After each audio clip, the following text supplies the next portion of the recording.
नाग पंचमी की कहानी सुनने मात्र से घर में सांपों से होने वाले अकाल मृत्यु जिंदगी में कभी नहीं होती है, इसलिए सभी को यह कहानी अवश्य सुनना चाहिए।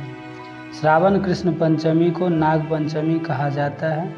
हर जगह यह त्यौहार श्रावण शुक्ल पंचमी को मनाया जाता है। नाग पंचमी गणेश का पर्व है।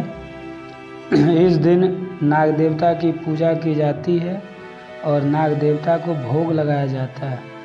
ज्योतिष के अनुसार पंचमी तिथि के स्वामी नाग को मूल रूप से नाग पंचमी के दिन दांतों में हल्दी वाले नाग का निर्माण करना चाहिए और उस नाग का पूजन करना चाहिए। दूब, पुष्प और दूध सर्पों को प्रिय होता है, इसलिए व्रत के दिन समुद्री मछली और नाग पंचमी की कहानी सुननी चाहिए। सुनने मात्र से ही घर में कलह क्लेश, सांप से होने वाली अकाल मृत्यु वह सभी क्षम्य हो जाती है। उसके घर में सांपों से होने वाली घटना नहीं घटती है। नाग पंचमी को प्रसाद के रूप में भुने हुए जौ, भुने हुए चने पूजे जाते हैं। इस दिन नाग पंचमी की कहानी या नाग पंचमी व्रत कथा श्रवण से व्रत का पूर्ण फल प्राप्त होता है। आइए जानते हैं नाग पंचमी की कहानी। एक नगर में एक सेठ जी रहते थे। उनके 7 बेटे थे और 7 बहुएं थीं। इन 7 बहुओं में से 6 बहुओं के तो पीहर थे, लेकिन 7वीं बहुओं के पीहर नहीं थे। जब वह गर्भवती हुई तो उसे घेवर खाने की इच्छा हो रही थी। उसके मायका नहीं था तो उसने एक घेवर चुराकर पानी भरने गई, तब ले गई। वहाँ जाकर पेड़ के नीचे घेवर रख दिया और सोचा कि पानी भरकर आराम से घेवर खा लूँगी। जब वह पानी भरकर घेवर लेने गई तो वहाँ घेवर नहीं मिला। उस पेड़ के पास एक बाम्बी थी, उसमें एक नागिन रहती थी। वह नागिन भी उस समय गर्भवती थी। घेवर को देखकर नागिन की इच्छा उसे खाने की हुई और उसने घेवर खा लिया। उस नागिन ने सोचा कि यदि साहूकार की बहू मुझे गाली देगी तो मैं उसे डस लूँगी और कुछ नहीं कहेंगी, तो इसे बिना मायके के इसे मायका दिखा दूंगी। साहूकार के पुत्र की बहू ने कहा कि शायद कोई मेरी जैसी ही होगी जिसने यह घेवर खा लिया। ऐसा सुनकर नागिन बहुत खुश हुई और उसने अपने पुत्रों से कहा, तुम इंसान का रूप बनकर जाओ और साहूकार के बेटे की बहू को ले आओ। नागिन के बच्चे इंसान का स्वरूप बनकर साहूकार के घर चले गए। वहाँ जाकर उन्होंने कहा कि हम अपनी बहन को लेने के लिए आए हैं। तब सास ने कहा कि पहले तो कभी नहीं आए थे, इतना दिन से कहाँ थे? तब उन्होंने कहा कि जब हमारी बहन का जन्म हुआ तब हम नानी के घर थे और जब शादी हुई तब हम प्रदेश में कमाने के लिए गए हुए थे। उन लड़कों ने बहुत सारे कपड़े, गहने, मिठाइयाँ बहन के पास और जेठानियों के लिए ले गए थे। सास अत्यंत खुशी थी और जेठानियाँ उसे देखकर जल रही थी, जलकुर रही थी। सास ने बहू को उनके साथ भेज दिया। बाम्बी के पास जाकर उन्होंने कहा, बहन हम नाग हैं। उस दिन जब तुमने पेड़ के नीचे घेवर रखा था तब तुम्हारा घेवर हमारी माँ ने खाई थी। उन्होंने तुम्हें अपनी बेटी माना है, इस नाते से तुम हमारी बहन हुई। बहन, अब तुम हमारी पूंछ को पकड़ लो और डरना मत। उसके कहने पर वह पूंछ पकड़कर बाम्बी में चली गई। वहाँ पर उन्होंने उसे बहुत लाड़ प्यार और सुखी से रखा, ढेर सारा सम्मान दिया। वहीं पर उसने एक लड़के को जन्म दिया। जब उसका लड़का थोड़ा बड़ा हुआ तब की बात है, पड़ोसन ने साहूकार के बेटे की बहू को सिखा दिया, अगर तू मेरी माँ की इतनी ही लाडली है तो तू मेरी माँ से कहना कि आज तो नागों को दूध मैं ही पिलाऊंगी। पड़ोसन का ताना उसे सहन नहीं हुआ। वहाँ से वह जिद करने लगे और जिद करके वे नागों को ठंडा दूध करने लगे। अभी तक दूध ठंडा नहीं हुआ था, उससे पहले ही उसके बेटे ने घंटी बजा दी। घंटी की आवाज़ सुनकर छोटे छोटे सारे नाग दूध पीने के लिए दौड़ पड़े। जब उन्होंने दूध में मुंह लगाया तो बहुत सारे नागों का मुंह जल गया।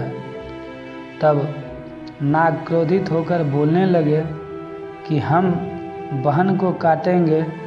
उसकी माँ ने उसे समझाते हुए कहा, इसे मत काटो, यह तुम्हें आशीष देगी, यह तुम्हें आशीर्वाद देगी बेटा, इसे मत काटो। तब साहूकार के बेटे की बहू ने कहा, जियो मारा नागिन, जियो मारा खांडिया, आंडिया वीर वीर उठावे, देखो नीर चीर चीर, तो फट जाव पन जीता रेवे।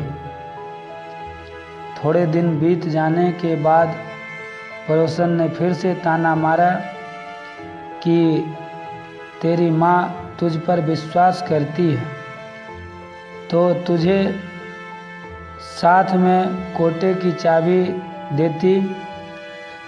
उसने माँ से जिद करके चाबी ले ली और जब ताला खोलकर अंदर देखा तो अंदर में नाग बाबा झूल रहे थे। उसने नाग बाबा से कहा, सत सियाराम बाबा। उन्होंने कहा कि तूने सत सियाराम कर लिया, वरना मैं तुझे डस लेता। तब उसने कहा कि आप तो मेरे पिता हो, मुझे कैसे डस लोगे? और बोली, जियो नाग नागिन वासुकी, नाग जिन मेरे लाड लडाया, 9 करोड़ का हार, नाग देवता ने उसको 9 करोड़ का हार दे दिया। माँ ने अपने बेटे से कहा, बाई तो अब बड़े घरों में हाथ डालने लगी है, उसे घर पहुंचा दो।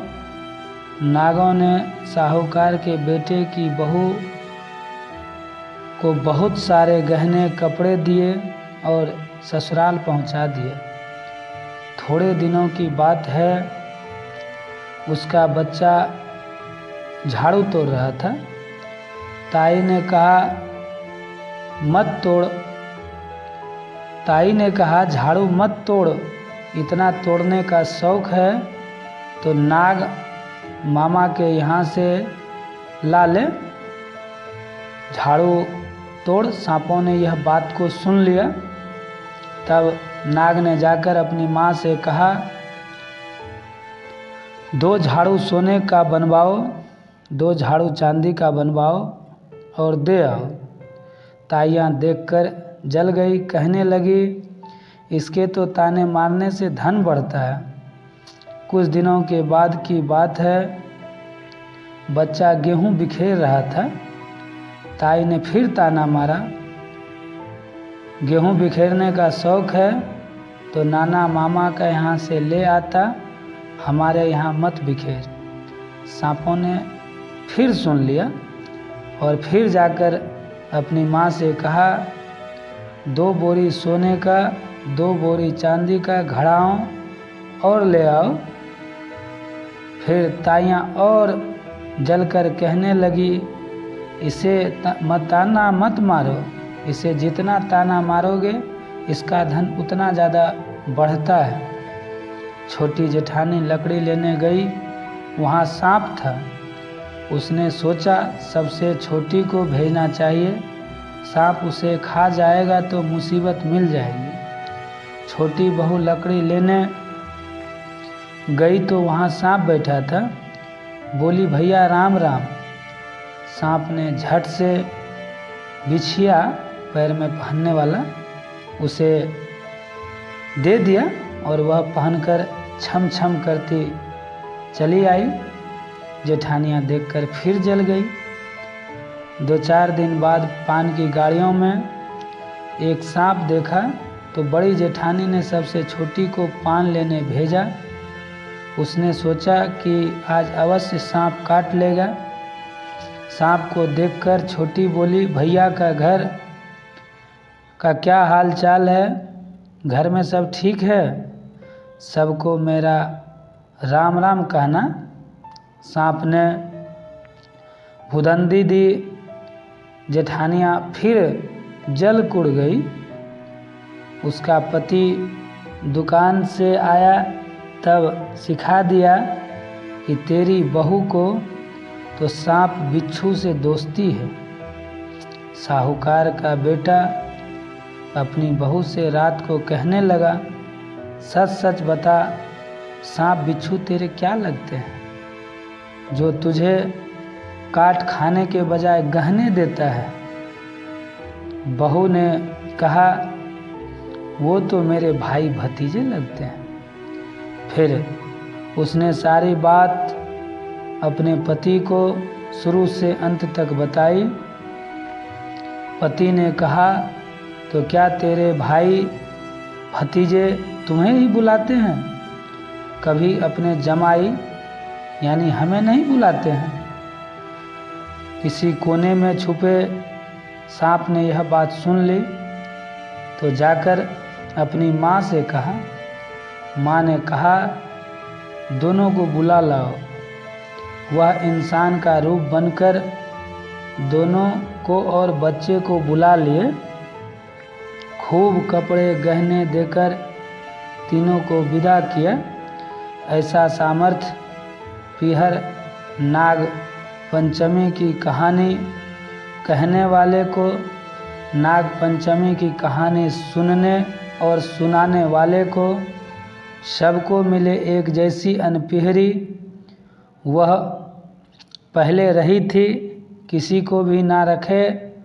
कथा सुनने से या सुनाने वाले को, जो भी यह कथा को कहेंगे या जो भी यह कथा को पूर्ण सुने हैं, नाग देवता उसकी हर मनोकामना पूर्ण करेंगे और उसके घर का सारा कलह क्लेश ग्रह दुख कष्ट, जो भी घर में आफत विपद मुसीबत जो भी होगा, जिंदगी में उस घर में कभी नहीं होगा। जय नाग देवता, सभी की मनोकामना पूर्ण करना। यह कहानी आपको अच्छी लगी हो तो कृपया वीडियो को लाइक कीजिए, चैनल को अवश्य सब्सक्राइब कीजिए और अपना ढेर सारा प्यार देते रहिए। और इतना ज़्यादा प्यार देते रहने के लिए आपका बहुत बहुत बहुत आभार।